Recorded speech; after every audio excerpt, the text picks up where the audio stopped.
더마카와 함께 시선집중의 문을 열겠습니다. 어서 오세요. 네, 안녕하세요. 더마카입니다. 오늘도 삐딱선 정신에 입각해서 주요 뉴스 챙겨 드릴 텐데요. 알권리님이 출근길 버스 안인데 너무 졸려요. 시선집중 들으면 잠이 확 깨겠죠? 근데 제 목소리가 너무 달콤해서. 뭐라고요? 너무 달콤해서 잠이 더 올 수도 있어요. 더 크게 얘기하시면 좋겠습니다. 왜 이렇게 속삭이세요? 안 들리게. 달콤하다고 하는데 톤을 올릴 수가 없잖아요, 지금. 네. 이게 제 입이지. 자, 홀로겨울님. 네. 정치 시계가 막 나가도 일거리가 줄어든 노동자의 겨울 시계는 느리고 아픕니다. 종배영, 응원 부탁해요. 일자리가 좀 많이 줄었다고요? 그렇죠. 겨울이니까. 그냥 이참에 그냥 좀 쉬시고 다시 원기 충전하셔서 더 열심히 일하시면 되는 거 아니겠습니까? 어떻게 1년 360일 다 일하겠어요. 저도 쉬고 싶어요. 네, 홀로겨울님 위로가 되셨을지 모르겠습니다. 별로 안 됐을 거라고 생각하긴 합니다. 네. 아이스 바닐라 라떼님 안녕하세요. 여기 춘천입니다. 새벽에 비가 내렸네요. 비가 내리고 나면 다음 주부터 많이 춥다는데 촌철님들 감기 조심하세요. 요즘 하루하루 시간이 후딱 지나갑니다. 벌써 목요일이라니 시간을 좀 붙잡을 수 있으면 붙잡고 싶습니다. 무슨 날씨가 너를 띄어요. 너를 띄어. 그렇게. 네? 네. 일주일 엄청 춥다가 일주일 엄청 푹 하고. 이건 사만사온도 아니고 뭡니까 이거는? 한 주? 한 주? 일한 이론입니까? 한 주 춥고 한 주 따뜻하고. 그러게요. 근데 아이스 바닐라 라떼님은 시간이 빠르다는 거에 좀 밑줄을 그어야 되지 않을까요? 아무래도 연말이 다가올수록 이런 생각하시는 분들 더 많으실 것 같은데. 그냥 달력 보지 말고 삽시다 우리. 네. 달력 보지 말고 살자. 네. 그러고 보니까 JBC에 달력 있습니까? 있죠. 보지 말고 살자면서요. 일단 그래도 뭐 누가 보내줘서 집에 도착하긴 했어요. 안 뜯어보고 있어요. 네. 알겠습니다. 어쨌든 오늘 촌철님들 다들 힘내시고요. JB타임즈 오늘 주목할 첫 번째 뉴스 바로 시작해 보겠습니다. 오디오로 먼저 만나보시죠. 김기현 국민의힘 대표가 본인의 SNS를 통해 대표직 사퇴를 전격 선언했습니다. 모든 책임은 당 대표의 몫이라며 더 이상 저의 거취 문제로 당이 분열돼선 안 된다고 강조했습니다. 공식 일정을 중단하고 잠적했던 김 대표는 이례적으로 이준석 전 대표와 만났습니다. 그러니까 원래는 제가 제 거취에 대해 가지고 그냥 얘기하고 이렇게 만나는 거였는데 어쩌다 보니 김기현 대표 거취 얘기를 되게 많이 했습니다. 명예를 중요하게 생각하는 분이라 가지고요. 자리에 집착하는 사람처럼 비춰지는 이 상황 자체가 하루라도 지속되면 난 너무 화가 난다 이런 입장이셨던 것 같아요. 네, 김기현 대표의 사퇴 예상대로라고 해야 할지 좀 주목할 점 어떤 걸 좀 봐야 될까요? 예상대로라고 봐야죠. 그러니까 짧고 굵게 짚어봅시다. 김기현 대표의 대표직 사퇴를 한마디로 정리하라면 저는 뒤끝장렬 사퇴다. 이렇게 정리를 하겠습니다. 네. 두 가지 점 때문인데요. 명색이 당 대표였습니다. 대표직을 내려놓습니다. 그러면 경위가 어떠했든지 간에 마이크 앞에 서는 게 제가 볼 때는 당원과 국민에 대한 도리라고 생각을 합니다. 장제원 의원도 공식 기자회견을 가졌습니다. 그런데 당 대표직을 내려놓는다라고 하는 선언을 SNS로 가름했습니다. 오늘 할 수도 있잖아요. 예고가 없습니다. 그렇죠? 자, 그런 점에서 형식이 그렇게 이 형식에 담겨 있는 김기현 대표의 심사가 어떤 것이냐? 별로 안 좋다라고 하는 게 일반적인 해석일 겁니다. 그런 점에서 뒤끝장렬하는 사태다. 이렇게 봐야 되는 거고요. 두 번째. 당 대표직 내려놓는다라고 하는 선언은 있었지만 불출마한다는 선언은 없습니다. 그러니까요. 그게 없더라고요. 오늘 한겨레 보도를 보면은 이런 이야기가 있었습니다. 윤석열 대통령은 그냥 당 대표직은 수행하라고 불출마 선언을 했으면 좋겠다라는 요구를 했으나 김기현 대표가 이걸 받아들이지 않아서 경로했다. 또 경로라는 단어가 등장을 했더라고요. 네. 윤석열 대통령이 또 경로했다. 네덜란드로 가면서.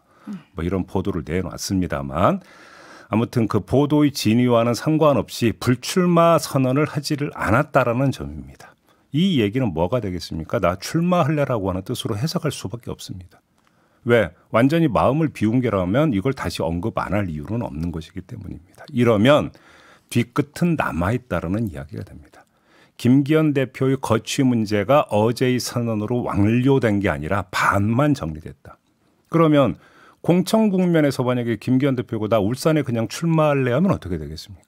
그러면 제2라운드가 지금 개시가 되는 거 아니겠습니까? 그런 점에서 꼬리가 길다. 이렇게 봐야 되는 건데 그래서 김기현발 공천 갈등이 다시 발생하느냐.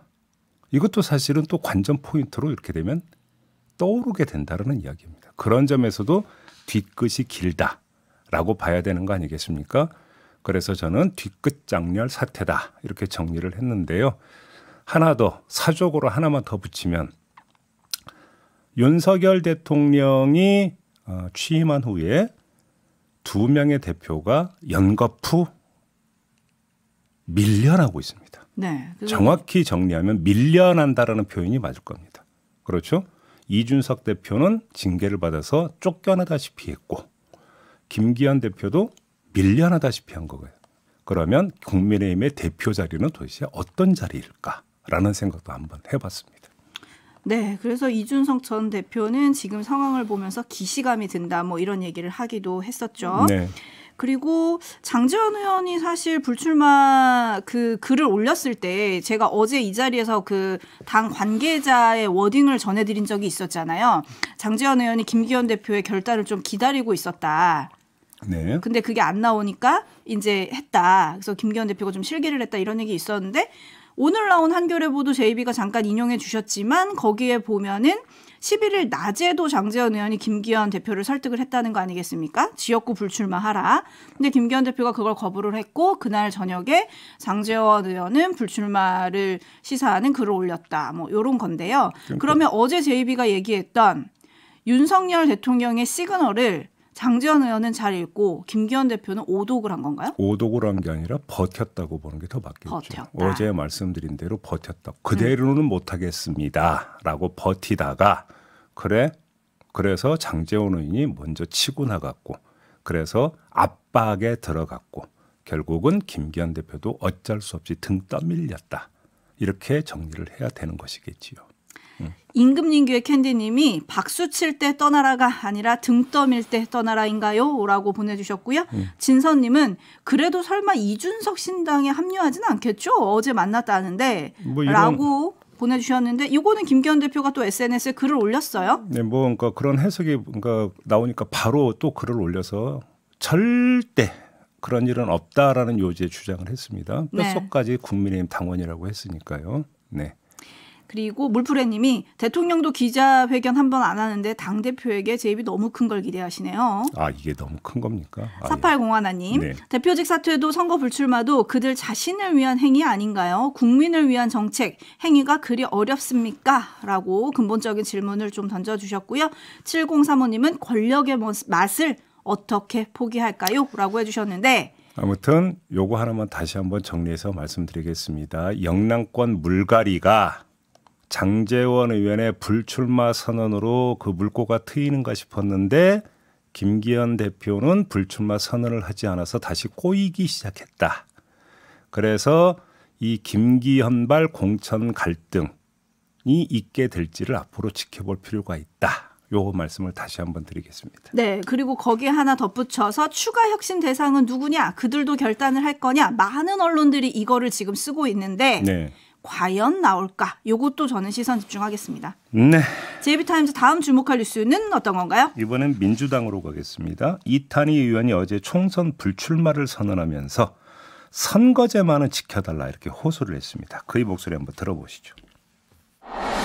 멋지게 지면 무슨 소용? 그게 아닙니다. 멋지게 이깁시다. 용기를 냅시다. 양당 기득권이 아니라 국민 편에 서겠다고 했던 대국민 정치개혁 약속을 지킵시다. 그리고 지역구에서 일당합시다. 연합 정치를 통해서 더 크게 이길 수 있습니다. 멋없게 이기면 총선을 이겨도 세상을 못 바꿉니다. 대선이 어려워집니다. 또 대선을 이겨도 증오 정치가 계속되면 그 다음 대선에서 윤석열보다 더한 대통령, 제2, 제3의 윤석열이 나올 수 있습니다. 그러면 우리가 이룬 모든 것을 파괴하고 우리의 민주주의를 붕괴시킬 것입니다. 자, 그러면서 오늘 열리는 의원총회에서 반드시 당의 입장을 정해야 한다고 요구를 했는데요. 마저 들어보시죠. 선거를 앞두고 민주당이 분열의 길로 가서는 안 된다는 점입니다. 당도 그동안 수차례 했던 대국민 정치개혁 약속을 깨고 분열의 명분을 줘서는 절대로 안 됩니다. 내일은 우리 당이 더 이상의 혼란을 막고 국민과의 약속을 지킬 수 있는 마지막 기회입니다. 네, 이탄희 의원이 말한 내일이 바로 오늘입니다. 그렇습니다. 그렇다면 당이 호응을 할까요? 글쎄요. 일단은 호응하는 모습을 보이는 것 같은데 최종적으로 호응할지는 잘 모르겠습니다. 의문입니다. 왜요?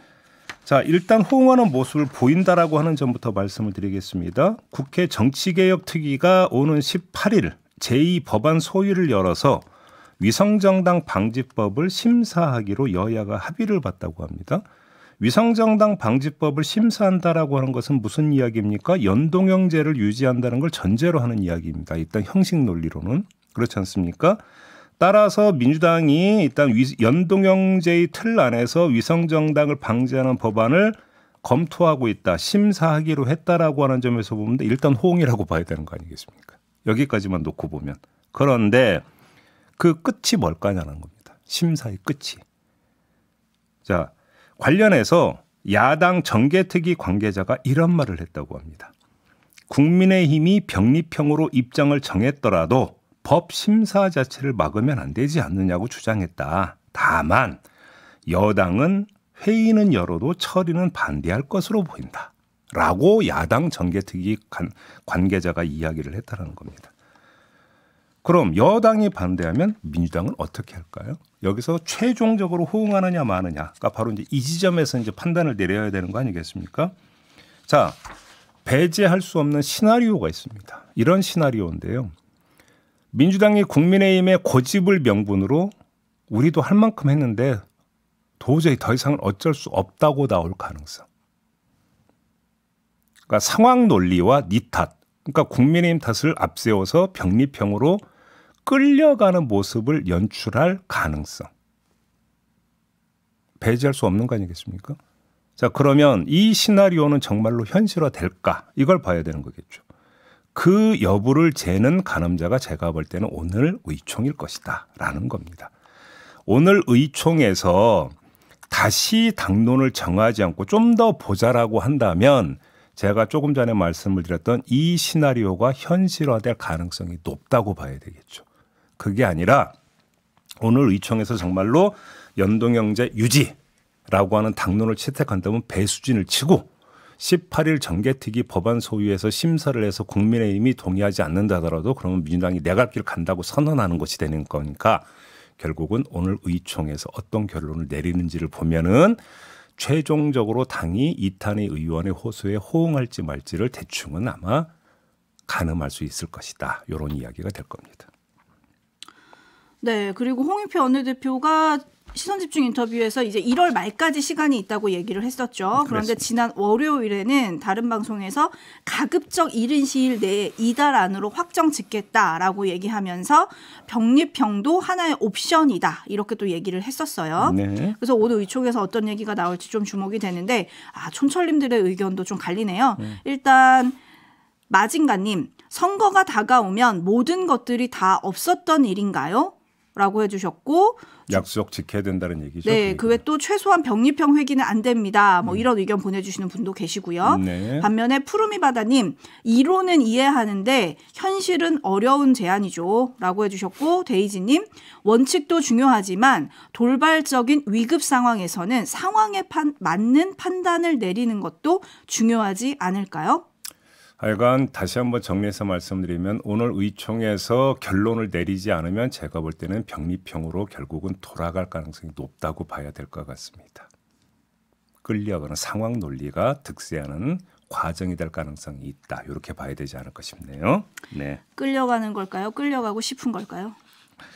네, 판단은 촌철님들한테 맡기겠습니다. 뉴스와 분석이 함께하는 제이비타임즈, 다음 주목할 뉴스는 어떤 겁니까? 윤석열 대통령이 지난 6일 부산 깡통시장을 방문했을 때 개인 젓가락으로 매대에 있는 음식을 집어서 논란이 인 적이 있었습니다. 기억하십니까? 그렇죠. 재벌 총수들에게 또 막 나눠주기도 하셨죠. 그 다음 날 한 시민이 부산 중구에 민원을 제기를 했다고 합니다. 위생관념에 위반된다는 취지의 민원이었습니다. 이에 중구청이 8일 해당 음식점을 방문한 뒤에 행정지도를 내렸다고 합니다. 과태료 부과까지는 하지 않고 주의만 줬다고 하는데 해당 음식점의 개인 접시와 집기, 공용 집기가 모두 구비돼 있었다라는 이유로 과태료 부과까지는 하지 않았다라는 건데 네. 여기서 뽑아낼 게 하나가 있습니다. 중구청의 행정지도 내용에 모든 게 담겨 있죠. 그 음식점에 공용 집기가 비치돼 있었다고 제가 지금 전해드렸습니다. 공용 집기가 비치돼 있었는데도 윤석열 대통령은 개인 젓가락을 사용했다는 이야기가 됩니다. 그럼 행정지도 대상은 음식점이어야 될까요? 대통령이어야 될까요? 라는 생각을 해봤습니다. 이렇게 물어보니까 참 그런 게 대통령은 대한민국의 행정수반입니다. 행정수반이 행정지도를 유발하는 행위를 했다라고 하는 이 상황을 어떻게 받아들여야 될까? 물음표 찍고 넘어가겠습니다. 네, 유령님이 해당 음식점 사장님은 무슨 죄인가요? 참 해주셨는데 네. 제비타임즈 다음 주목할 뉴스는 어떤 걸까요? 강도영 해양수산부 장관 후보자 음주운전과 폭력전과 드러났고요. 배우자의 위장 전입 사실도 밝혀지지 않았습니까? 네. 그런데 이게 끝이 아니었습니다. 배우자의 부당소득 공제 의혹도 제기가 됐습니다. 2019년부터 2022년까지 본인과 배우자, 부양가족 3명 등 모두 5명에 대한 기본공제 금액 750만 원을 신청을 했는데 하지만 배우자는 소득이 있어서 공제 대상이 아니었다고 합니다. 배우자는 2019년 보험업 사업 소득으로 소득 금액 192만 원과 총 급여액 860만 원을 국세청에 신고를 했다고 하는데 소득세법상 배우자나 부양가족의 소득액이 100만 원 이하여야만 연 150만 원의 종합소득금액 공제를 받을 수 있는데 배우자는 소득이 있었으니까 그 이상이었으니까 해당 사항이 없었다라는 거죠. 그런데도 했다. 이런 이야기가 되겠습니다. 강도영 후보자의 해명이 나왔죠? 잘못 신고한 사실을 확인하고 이듬해인 2020년 정정 신고 뒤에 배우자 기본공제 몫인 50만 원가량을 반납했다. 이렇게 해명을 했는데요. 한마디로 실수였다라는 거 아니겠습니까?